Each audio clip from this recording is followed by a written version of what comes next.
Before we start, a word of caution. As you know, STARS provides pre-hospital care for critically ill and injured patients who have sustained severe trauma or debilitating illnesses. It's what we do. As such, some of the details in this podcast may be difficult for some listeners. The STARS mission being explored this season involves graphic descriptions of physical injuries to a youth. Psychological impacts are also detailed.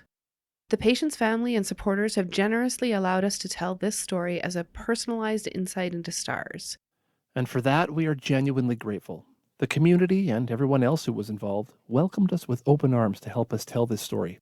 Having spent time with about 20 people researching it and recording interviews on the phone, virtually, in studio, and right at the scene of the incident, we can tell you this. Our conversations were raw and candid, and as such, some of the details uncomfortable. For this podcast, we've endeavored to tell the story accurately without being too sensational. Still, listener discretion is advised. Knowing that I was crying and upset, and then all I thought was that, okay, this kid needs me. So I corrected my behavior. I don't know how I did it, but I did it. I just did my job with being a first responder and just started treating him as a patient instead of my own kid. When I got on scene, you could just see people everywhere, and I just jumped right into helping out with whatever I could. We first responders are not machines. We are people just like you. What drives us is a passion for helping people and being there for our community. Welcome to Mission Ready, presented by ARC Resources. This STARS podcast breaks down, in detail, one mission each season to give you a stronger understanding of how we provide critical care anywhere and what happens before and after the mission. I'm Deborah Tetley. And I'm Lyle Aspinall. In Season 2, we're analyzing an emergency response to a traumatic incident where a teenager was run over by an industrial-sized riding lawnmower in Laird, Saskatchewan. This is Episode 2, First Response.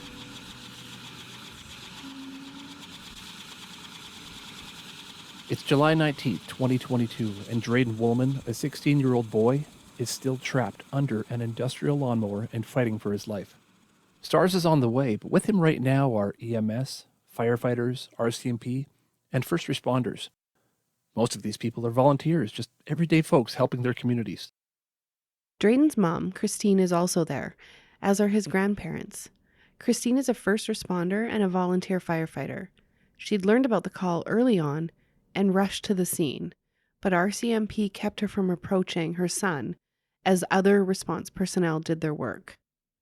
It goes without saying the family is reeling.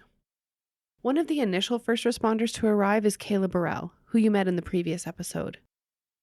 We first responders are not machines. We are people just like you, just like me. What drives us is a passion for helping people and being there for our community. So we were trained really well in Wall Time and had the best leaders and resources to be the best we could be. So I think most of us have it under our belt where we can remain calm. You know, our heart's racing, but you just have to be calm, or you can't think straight and you can't use your skills to help. Yeah, staying calm in that kind of environment. Wow. But paint us a picture. When you get to Laird, you get to Drayden's scene. What do you see? Yeah, it was behind the arena in Laird and just kind of a grassy field area. And there was a pickup truck with, the people who found him. And there was just a mower in the middle with Drayden fully under. And where we came up on the right side of the mower, and his head and arm were out on the left side. So what we saw was we didn't see anything when we were first coming up, and that was what's really scary, But thankfully we came up, and again, I'm adrenaline rushed, scared, because this is really going to test my skills, right? And we want to do right by him. So we walk over, we kind of got some history from the bystanders, how long they thought he'd been there. I made contact right away. Hi, I'm Kayla Burrell. I'm with the Wall Time First Responders. We're here to help you. Things we ask is how long you've been here, what's your name, I asked who's your mom, do you know what happened or how long you've been here, what day it is, what month it is, just to see, how with it he was. And he was talking to me. He knew everything that was going on. What really struck me was that he told me it's in my lung. He said, like the blades. He said it's in my lung, and so we checked pulse, we checked oxygen. I had to wash the dried blood off his hands with hand sanitizer and to get an oxygen level to read. And we put oxygen on him right away, and then I continued asking him questions, keeping him talking and just aware, because that was kind of most important, treating for shock, keeping him aware. And, it was really hot days, so I was concerned about that, and under a hot mower, but unfortunately that wasn't really something we could combat. It's quickly determined that Drayden urgently needs top-tier critical care, medical supplies, blood transfusions, and urgent transport to the closest trauma center, which is in Saskatoon, more than 60 kilometers away. He needs STARS. Shay Evans was working in the STARS Emergency Link Center, or the ELC, when the call came in.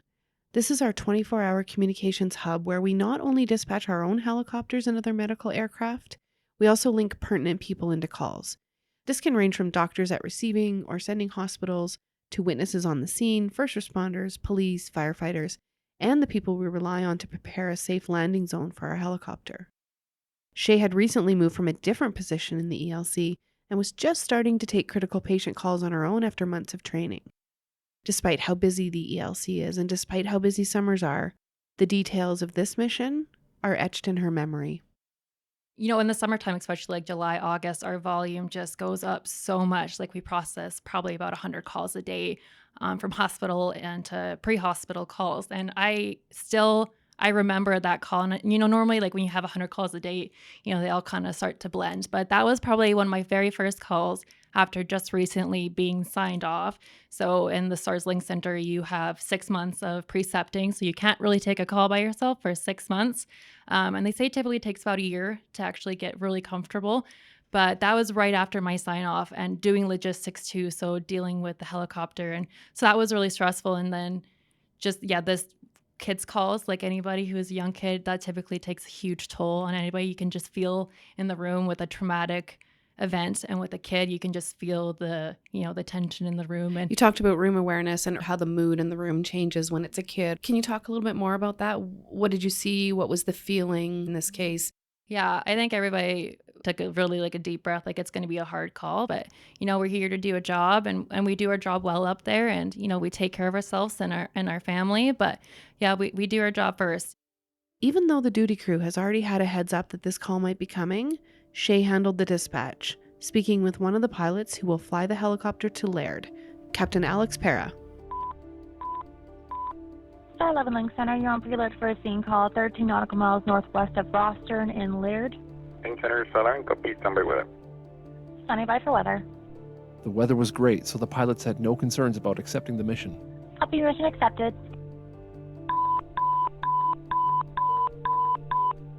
Star 11 Link Center, you've been dispatched to the scene call in town Laird. Copy, Link Center, dispatched to the scene call and standby for coordinates. Star 11 Link Center, coordinates as follows: 5243 by 10635. 5243 10635. Read back correct. At 3:10 in the afternoon, the STARS helicopter lifted off the ground, carrying flight paramedic Glenn Pilon and flight nurse Bailey Sinclair. Alex Para and Yves Bolduc were the pilots. Star 11 Link Center, go ahead. Outbound to the scene call at Laird, 4 souls on board. Star 11 Roger, Link Center copy. He's up with 4 souls outbound at Laird area scene call. And we have Laird fire on provincial fire for your landing zone. No one knows how long Drayden had been under the mower at that point. The best estimate said it might have been an hour before he was discovered by his boss Warren.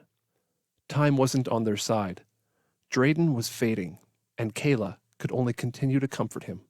He was getting slower to talk back, a little more gap time where he'd relax and I'd have to prompt him to stay awake, prompt him and just keep talking.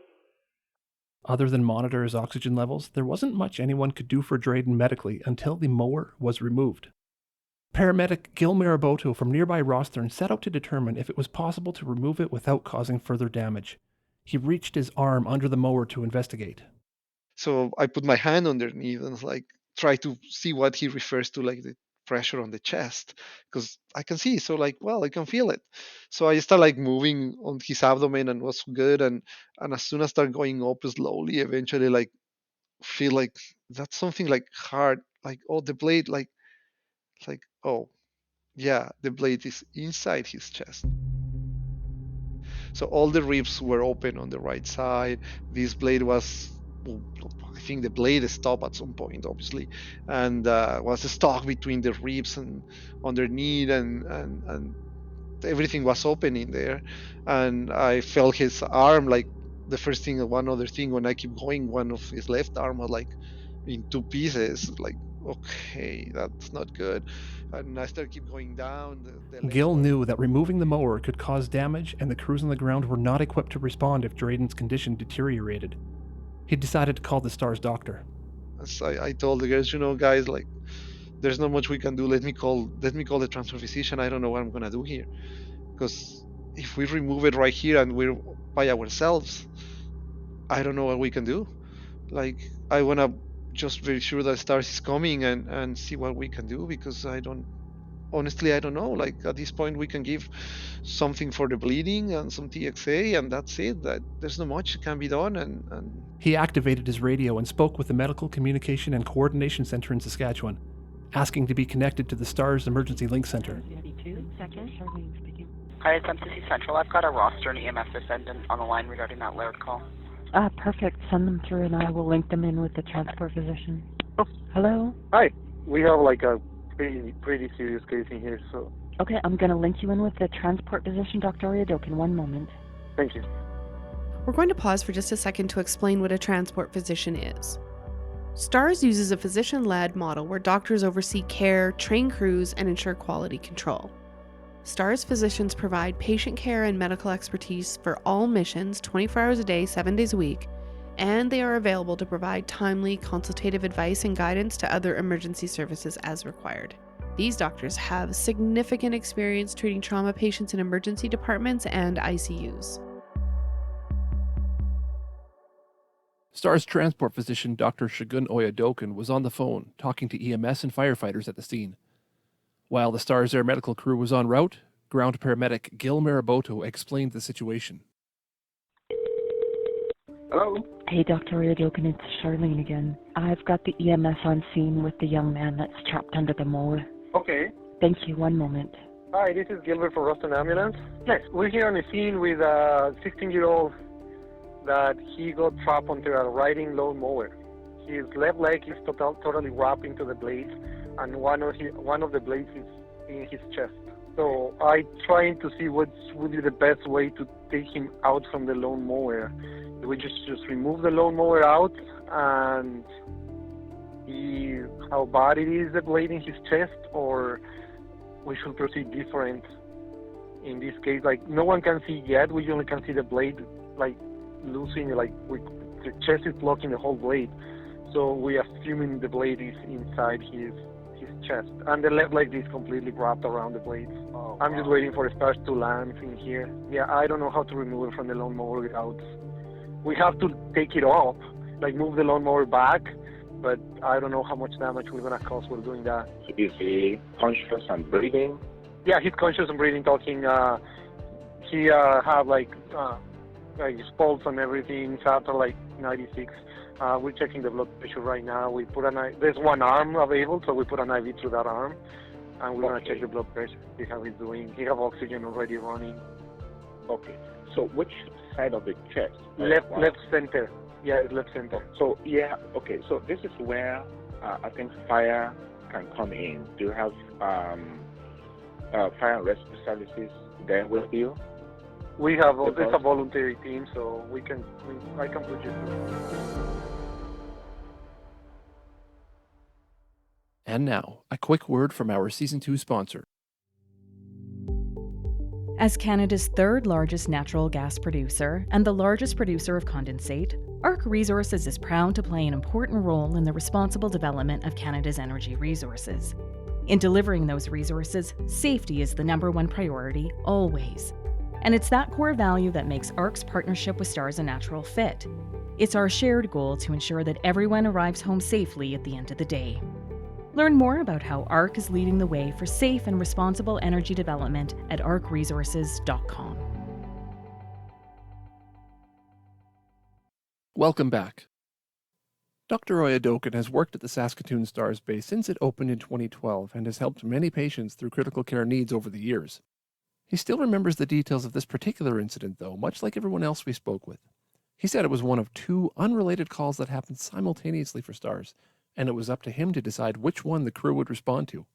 So interestingly, there were 2 calls at the same time that needed Star 11's attention. There was another stab wound, but that one EMS was close by, and that patient wasn't too far from a bigger hospital. So we felt comfortable that EMS could assess and transfer the patient to the nearby hospital. So it was a clear choice that we were needed for this patient that got trapped under the lawnmower. So yes, it was a bit of a shock as a parent too. I mean, I have 2 boys about that age. So it's like, yeah, this is serious. Let's get moving. But the good thing about our system is this is one of those instances where our air medical crew did not need my or any other transport physician's permission to launch. It was serious enough for them to launch, and I just kind of communicated with them through the ELC or got updates while they're on the way, and at the right time, I actually had direct contact with them. Can you walk me through sort of what it is you said to them and why? Yes. So one of the basic principles of trauma care, especially when you think there's a foreign body embedded in the body, is not to remove the foreign body. One of the reasons for that is sometimes the foreign body may have damaged or transected a blood vessel. So when you remove the foreign body, it just provokes severe bleeding. So as much as possible, you want to leave that foreign body inside. The challenge in this case was I couldn't get a clear mental picture for exactly what was going on. What I heard was it looks like one of the blades was stuck in the patient's chest. So the challenge now is how do you remove the lawnmower from the patient without removing the foreign body that is stuck in the body? But later it dawned on me that the entire patient was actually stuck under the deck in between the blades. So it's not just a matter of maybe snapping off a small foreign body, leaving it stuck in the body and removing the rest of it. The patient was actually entirely stuck. So I think if I remember correctly, one thing I said was, whatever you're going to do, whether we're going to remove the lawnmower completely or separate the patient from the lawnmower, please just let's buy some time. Let's wait for our team to get there. Then they can provide the critical resuscitation needed, regardless of what is going on. So my initial assessment was, okay, yeah, this person is fairly stable right now, but there's potential for rapid deterioration with penetrating injury, obviously bleeding, internal and or external bleeding is of concern. And in this situation, getting IV access, running IV fluid, and if blood is needed, giving blood as soon as possible is life-saving. Yeah. So getting our team there with blood was very important. He relayed his concerns and advised responders on the ground to wait. STARS was almost on scene and they were carrying blood on board the helicopter. This is Waldheim Fire, go ahead. Hi, is there a way to remove the part of the lawnmower that is stuck in the patient as opposed to separating the patient from the lawnmower? No, right now he's lodged in between the lawnmower and the deck itself. He's sandwiched in there. His whole body is in the lawnmower deck with the spinning blades. His whole body is underneath the lawnmower deck and his head is sticking out. Okay, so the STARS medical crew will be there shortly. And my recommendation for now is perhaps to wait until they get there and wait for STARS. Yeah, they're coming. They should be there shortly. He should be landing here within seconds. Within seconds, okay. Well, let them get there. I mean, we have to get him off of the lawnmower. If it means removing a part, ideally we want to leave whatever is stuck in the patient for us. Yeah, we'll try. So that's priority. But if not, we're just going to have to remove him from the machine as much as possible. So wait a few more seconds for the team to get there. At least when they get there, even when you remove him from the machine, you have extra medical support to take care of whatever you find. Yeah, we're trying to do that. Well, I got you. Okay, thanks. Okay, bye. With STARS about to land close to Drayden, members of the Laird Fire Department had prepared a landing zone in the adjacent field. Provincial Call Center. Hi there, Jay calling from STARS. Hi, are you with this call out of Laird for a 16-year-old male? Are you guys attached? Laird Fire has been dispatched. Excellent. We're going to be going out and to the scene. We just need the landing zone secured, please, for 20 minutes. Okay, we will notify them. Drayden's mom, Christine, had previously taken STARS landing zone training and helped to set up. You'll recall that she had been asked by RCMP to stay away from her son, so she wanted to find some way to help. Knowing that I was crying and upset, and then all I thought was that, okay, this kid needs me. So I corrected my behavior. I don't know how I did it, but I did it. I just did my job with being a first responder and just started treating him as a patient instead of my own kid.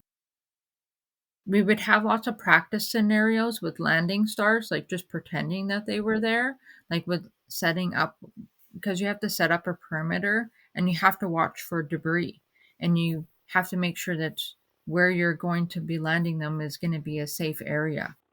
So then I started helping with getting everything ready for STARS with landing. I know my dad has loose lumber in the back of his truck. So I said, Dad, you got to move your truck because that'll fly out. So I got everything all cleared away from where I saw that they were setting up. And then STARS was hovering over top.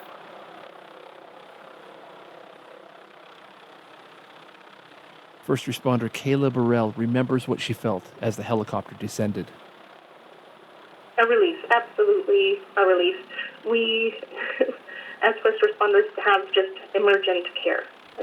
Just oxygen, keep them awake, just treat shock, and that's kind of the extent of what we do. There's a lot more to it, but we're not trained for this, to ongoing care, when your body's damaged like that. Because I even felt like the paramedics, I was like, I don't know if they're trained for this either, but the STARS critical care team is exactly what he needed. And I just thought, thank goodness we have more support.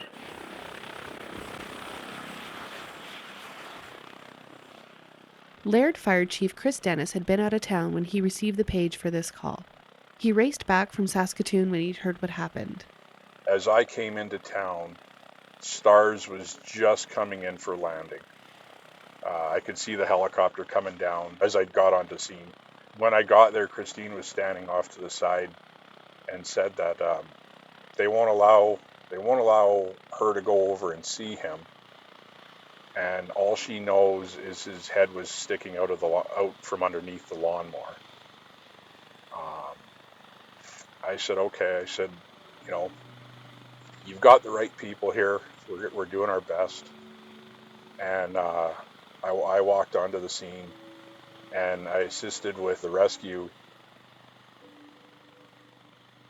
This wasn't just any incident for him. He and his family know the Woolmans well. As you've already heard, his daughter Carly was good friends with Drayden, and Chris and Christine volunteered together at the fire station. He knew about Drayden's summer job, so when that first call came in, even though there was no name attached, his heart sank. Just deep down, I knew exactly who it was. I didn't know what had happened, but I knew who it was. So unless it was some other kids mowing their own personal yard and had an accident, I knew what it was. And then, of course, having to call Christine to say, we're getting a bad call. Hang on. Our family and Drayden's family are very personal, very close friends. Drayden's mom is actually the lead first responder in our community, and she's one of my firefighters. It's emotional. It's emotional. I mean, even right now, it's very hard because that was, personal, and Another first responder, Kevin Burrell, whose wife Kayla you heard from earlier, had immediately left Saskatoon as soon as he got word of the incident. I got there and it was like there was a hockey game at the rink. There was so many cars parked around there. And as you recall, Kayla was already at Drayton's side. Now remember, Kevin and Kayla, Chris Dennis and his family, Christine and her family, they're all good friends. Laird and Waldheim work really closely together. We train together. We attend all of the calls together. And we socialize together. Two small towns that close together, small farming community. We'd hang out after calls. We'd get together just to have fun and that kind of thing. So, Chrissy is a pretty good friend. He was already aware that the trapped and struggling teenager was Christine's son. In my 11 or so years as a firefighter and first responder, that was probably my most traumatic call as far as the seriousness of it. And when it's a teenager or a kid, it seems to elevate the seriousness of the call for everybody. Having known who it is and being good friends with the family, worked with Chrissy a lot, that kind of makes it a little more close to home. Yeah, that's probably what makes it the hardest. I've seen enough serious enough incidents to you can, just by looking at somebody, you can kind of tell if they're going to make it or not. From looking at him, I didn't think he was going to make it.